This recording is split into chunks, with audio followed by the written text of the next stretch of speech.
தன்னிகரற்ற தரம். அதுவே ஆலயாவின் தனித்துவம்.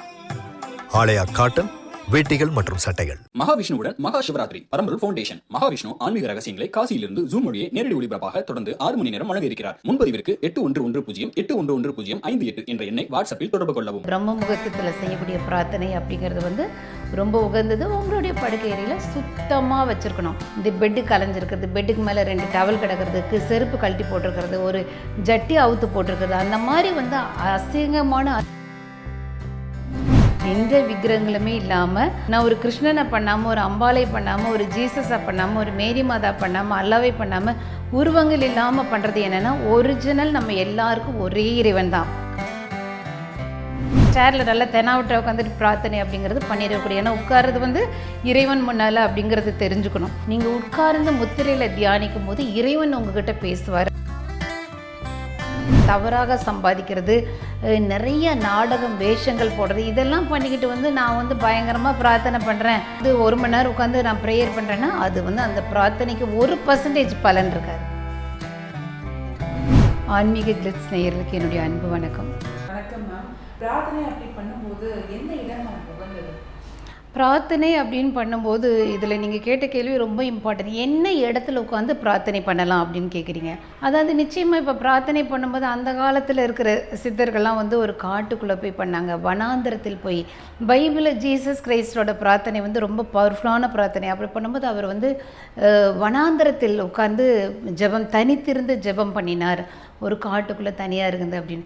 இப்போ நம்ம காட்டுக்குள்ளே போகிறதோ இல்லை சித்தர்கள் போல் ஒரு மலைவாசத்தலங்களில் குகைகளுக்குள்ளே போய் பண்ணுறதோ அப்படிங்கிறதெல்லாம் பண்ண முடியாது. மொத்தத்தில் அவர்கள் எதை தேடி போனார்கள்னா தனிமையை. ஸோ இன்றைக்கி நம்ம நடுஹாலில் உட்காந்து பண்ணுறது, கிச்சனில் பண்ணுறது, அங்கே மாதிரி இப்போ பூஜை ரூமில் பண்ணுறது, இது எல்லாத்த விட உகந்த இடம்ங்கிறது நம்மளுடைய படுக்கை அறையே போதும். நமக்கு படுக்கை அறையில் நீங்கள் கதவை தாள் போட்டுட்டு பண்ணுறது. பிரார்த்தனை பண்ணுற யாருமே கொஞ்சம் தாள் போட்டுட்டோம், முடிஞ்ச அளவுக்கு தனிமையில் நீங்கள் பண்ணுறது மிக மிக அருமையான ஒரு இடம்.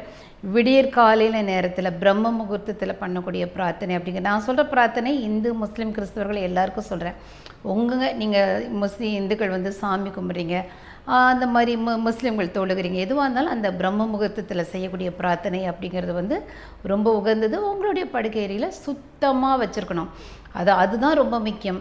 இந்த பெட்டு கலைஞ்சிருக்கிறது, பெட்டுக்கு மேலே 2 டவல் கிடக்கிறதுக்கு, செருப்பு கழட்டி போட்டிருக்கிறது, ஒரு ஜட்டி அவுத்து போட்டிருக்கிறது, அந்த மாதிரி அசிங்கமான அருவருப்பான விஷயங்கள் எதுவுமே இல்லாமல் நிச்சயமாக பிரார்த்தனை பண்ணுற ரொம்ப நீட்டாக கூட்டி மாப் பண்ணி தொடச்சிட்டு, நீங்கள் கிறிஸ்தவ முஸ்லீம் இந்துக்கள் யார் இருந்தாலும் 2 ஊதுபத்தி கொடுத்து வச்சுக்கோங்க. இல்லைன்னா கம்ப்யூட்டர் சாம்பிராணியோ. இது எதுக்காக சொல்கிறேன்னா, பைபிளையே கடவுள் இறைவன் என்ன சொல்லியிருக்காரு, நீங்கள் என்னை தூப வர்க்கத்தோடும் சுகந்த வாசனைகளோடும் ஆராதியுங்கள் அப்படின்னு சொல்லியிருக்காரு. நான் இருக்கிற இடத்துல வாசனையாக இருந்து என்ன பண்ணுங்க. உடனே ரூம் ஸ்ப்ரே அடிச்சிடாதீங்க, அது கெட்ட காற்று, அதை நீங்கள் சுவாசிக்கிறது ரொம்ப நல்லது. அதனால் நீங்கள் மூலிகைகளால் செய்யப்பட்ட ஒரு ஊதுபத்தியோ சாம்பிராணியோ அளவாக பார்த்து வச்சுக்கோங்க. மூச்சு முட்டுற அளவுக்கு நம்ம பூட்டின கதவு சாத்தின இடத்துல இருக்க வேண்டாம், பண்ணிக்கோங்க.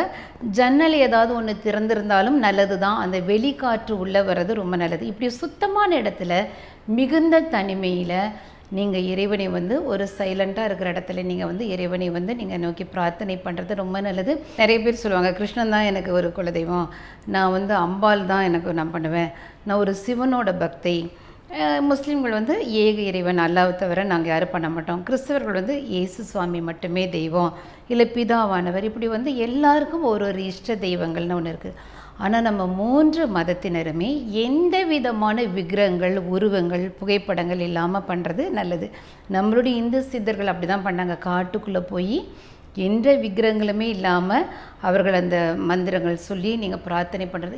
இதனால் என்ன பெனிஃபிட் இருக்கும்?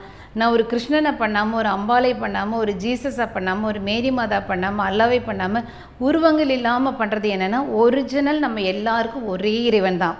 பகவான் சொல்கிறவன் தான் நம்ம பிதாவானவருங்கிறோம், அவங்கள தான் அல்லாங்கிறோம். அந்த ஒரு உண்மையான தெய்வத்துக்கு உங்களுடைய பிரார்த்தனை போய் சேரும்.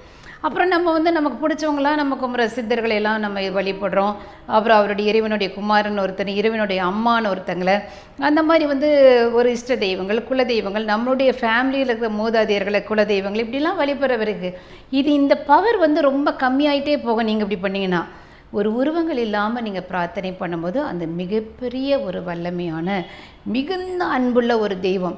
மிகுந்த அன்புள்ள ஒரு தெய்வத்திட்ட நீங்கள் பிரார்த்தனை பண்ணணும் அப்படின்னீங்கன்னா அந்த மாதிரி உருவங்கள் இல்லாமல் ஒரு பெட்ரூமில் வச்சு பிரார்த்தனை பண்ணுறது, உங்களுடைய தனிமையில் நீங்கள் பிரார்த்தனை பண்ணுறது ரொம்ப நல்லது. அதே மாதிரி பிரார்த்தனை பண்ணும்போது எந்த பொசிஷன் நம்ம உட்கார்ந்து பண்ணணும்? எந்த பொசிஷனில் உட்காந்து பிரார்த்தனை பண்ணும்போது அப்படின்னா, இப்போ இந்துக்களை பொறுத்தவரையில் வந்து பத்மாசனம், வஜ்ராசனம் பண்ணுறது, அதாவது பிரார்த்தனையில் தேர்ந்த சித்தர்களை சொல்கிறேன். முத்திரையில் வந்து கையை வச்சுட்டு பண்ணுறதுன்னு அவங்க பண்ணுவாங்க. முஸ்லீம்கள் வந்து தொழுகிறது, கிறிஸ்டியன்ஸ் வந்து முட்டி போட்டு பண்ணுறது அப்படிலாம் பண்ணுவாங்க. இதில் வந்து பெஸ்ட்டு மெத்தட் என்ன அப்படின்னாங்கன்னா, நீங்கள் அதாவது முஸ்லீம்கள் தொழுகிற மெத்தடு கிறிஸ்டியனும் பண்ணுவாங்க. அதாவது காலை மடக்கி இப்படி குனிஞ்சு உட்கார்றதுன்னு கிறிஸ்தவங்களும் செய்வாங்க. நீங்கள் முட்டி போடுறீங்களோ தொழுகிறீங்களோ வந்து உங்களுக்கு முட்டு வலி, இது வந்து நீங்கள் எதுனாலும் ப்ரிஃபர் பண்ணிக்கலாம். கிறிஸ்தவர்கள், முஸ்லீம்கள். இந்துக்களை பொறுத்தவரையில் நீங்கள் சமணங்கால் போட்டுட்டு ஒரு முத்திரையை வச்சுட்டு பண்ணுறது வந்து பிரார்த்தனை பண்ணுறது ரொம்ப நல்லது. நான் சொல்கிறது என்னென்னா, நீங்கள் வந்து முஸ்லீம்கள் அவர்கள் இதில் பண்ணினாலும் கிறிஸ்தவர்கள் மொட்டி போட்டு பண்ணாலும் கடைசியில் வந்து ஒரு 15-20 நிமிஷம் நீங்கள் முத்திரையில் கையை வச்சு கண்ணை மூடிக்கிட்டு நீங்கள் மெடிடேஷன் அப்படிங்கிறதும் இறுதியாக பண்ணுறது வந்து ரொம்ப நல்லாயிருக்கும். இதில் வந்து எனக்கு முட்டு வலி இருக்குதுங்க, என்னால் சம்பளங்கால் போட முடியாது, முட்டி போட முடியாதுன்னா உங்களுக்கு சௌகரியமான ஒரு பொசிஷனில் உட்காந்துக்கோங்க. நான் சேரில் உட்காந்துட்டு பண்ணால் என்னால் பண்ண முடியும். ஏன்னா நீங்கள் சம்பளங்கால் போட்டோ இல்லை முட்டி போட்டுட்டா பிரார்த்தனை பண்ணும்போது உங்களுக்கு உங்களுடைய ஃபுல் கான்சன்ட்ரேஷன் வலியில் இருக்குதுன்னு வச்சுக்கோங்க, உங்கள் பிரார்த்தனை வந்து பவர்ஃபுல்லாக இருக்காது. ஸோ அந்த மாதிரி இருக்கவங்க, வலி இருக்கிறவங்க ஒரு சேரில் உட்காந்துட்டு உங்களுக்கு கம்ஃபர்ட்டான ஒரு பொசிஷனில், ஆனால் கொஞ்சம் அடக்கம் ஒடுக்கமாக உட்காரணும். நீங்கள் இறைவனை கும்பிடும்போது வந்து பைபிளில் சொல்லுவாங்க, பணிந்து குனிந்து முழங்காட்படிட்டு இறைவனை கும்பிடுங்க அப்படின்னு. ஒரு அடக்கம் ஒடுக்கிறது, சேரில் நல்லா தெனாவட்ட உட்காந்துட்டு பிரார்த்தனை அப்படிங்கிறது பண்ணிடக்கூடிய. ஏன்னா உட்கார்றது வந்து இறைவன் முன்னால் அப்படிங்கிறது தெரிஞ்சுக்கணும்.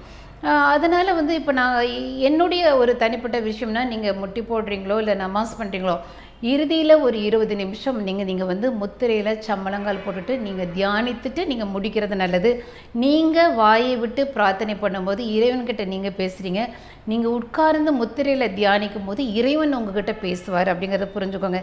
ஜீசஸ் கிரைஸ்டோட பழைய படங்களை எப்போவுமே கை இப்படி வச்சுருப்பார், ஒரு முத்திரை அது. அவருடைய எல்லா படங்களையுமே வந்து கை இப்படி வச்சுருப்பார். ஸோ முத்திரையில் பண்ணுறது அப்படிங்கிறது இன்னும் கொஞ்சம் நல்ல விஷயம். இல்லை நீங்கள் அப்படிலாம் இல்லைங்க, நான் வந்து இப்படி நான் சம்பளங்கால் போட்டு இப்படி உட்காந்துக்கிறேன் வேணாம் நீங்கள் சொல்கிறக்காக ஒரு 10 நிமிஷம்னா தாராளமாக. பிரார்த்தனை, இந்த தியானம், இது ரெண்டுமே மிக முக்கியம்.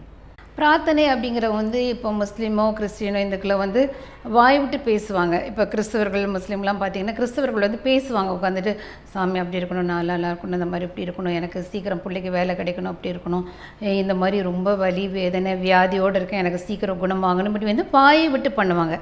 எனக்கு இவ்வளோ பிரச்சனை இருக்குது, நீ தான் கண்ணை திறக்கணும், இதுக்கு ஒரு முடிவு வரணும், என்னோடய கஷ்டம்லாம் தீர்க்கணும்னு சொல்லி வாயை விட்டு பண்ணுவாங்க. பிரார்த்தனையில் வாயை விட்டு நம்மளுடைய இறைவன், மிகுந்த அன்புள்ள இறைவன்கிட்ட நிதானமாக நீங்கள் உங்களுடைய விஷயங்களை மெல்லமாக பேசணும்.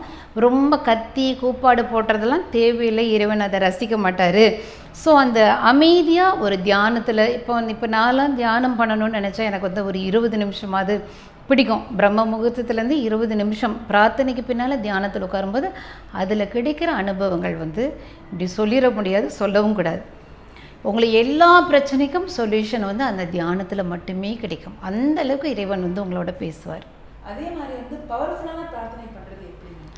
பவர்ஃபுல்லான பிரார்த்தனை எப்படின்னா, நம்ம என்ன கேட்டாலும் சாமி தந்துடுவார் அப்படிங்கிறதோ, இல்லை அவர் ஒன்று மறுத்தா அதை விட நல்லது கிடைக்குங்கிற மாதிரி ஒரு பவர்ஃபுல்லான பிரார்த்தனை எப்படி பண்ணுறது அப்படின்னு கேட்டிங்கன்னா, அந்த பிரார்த்தனை பண்ணுற நம்ம நல்லவங்களாக இருக்கணும். இப்போ நம்ம வந்து திருட்டுத்தனம் பண்ணுறது, வண்டியாக போய் சொல்கிறது, திமிராக நடந்துக்கிறது, சுயநலமாக எல்லாத்தையும் பிளான் பண்ணுறது, மற்றவர்களை மதிக்காமல் நடந்துக்கிறது, இந்த மாதிரி நம்ம எல்லாத்தையும் சொல்லி பொய்யா வந்து தவறாக சம்பாதிக்கிறது, நிறைய நாடகம் வேஷங்கள் போடுறது, இதெல்லாம் பண்ணிக்கிட்டு வந்து நான் வந்து பயங்கரமாக பிரார்த்தனை பண்ணுறேன், நான் இது பண்ணுறேன், நான் வந்து 1 மணி நேரம் உட்காந்து நான் ப்ரேயர் பண்ணுறேன்னா அது வந்து அந்த பிரார்த்தனைக்கு 1% பலன் இருக்காது. நீங்கள் பண்ணுங்கள். பிரார்த்தனையில் வந்து எப்போயுமே நாங்கள் சொல்லுவோம் 4 விஷயம் பிரார்த்தனையில் இருக்கணும். முக்கியமாக பவர்ஃபுல்லான பிரார்த்தனைனா, முதல் விஷயம் வந்து கிடைத்த நன்மைகளுக்காக இறைவன்கிட்ட நன்றி சொல்லி பழகணும்.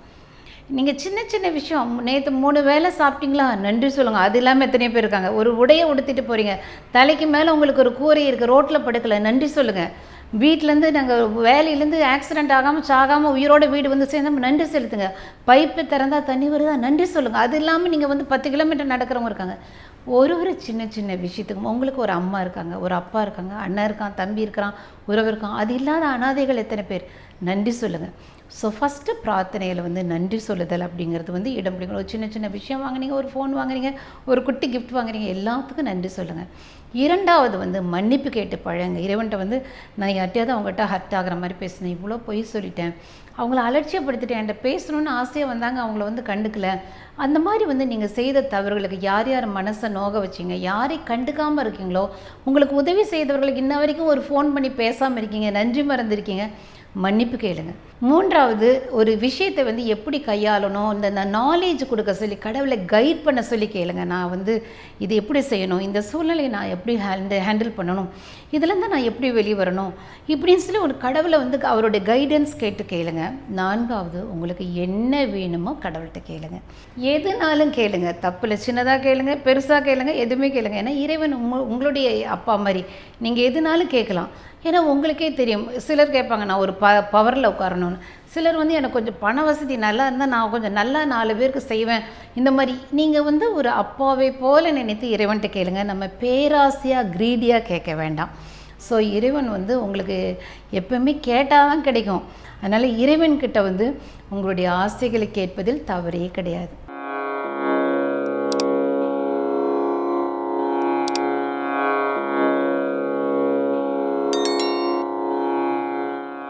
தன்னிகரற்ற தரம், அதுவே ஆலயாவின் தனித்துவம். ஆலயா காட்டன் வேட்டிகள் மற்றும் சட்டைகள். மகாவிஷ்ணுவுடன் மகா சிவராத்திரி பரம்பொருள் ஃபவுண்டேஷன். மகாவிஷ்ணு ஆன்மீக ரகசியங்களை காசியிலிருந்து ஜூம் மொழியை நேரடி ஒளிபரப்பாக தொடர்ந்து 6 மணி நேரம் வழங்க இருக்கிறார். முன்பதிவிற்கு 8110 811058 என்ற எண்ணை வாட்ஸ்அப்பில் தொடர்பு கொள்ளவும்.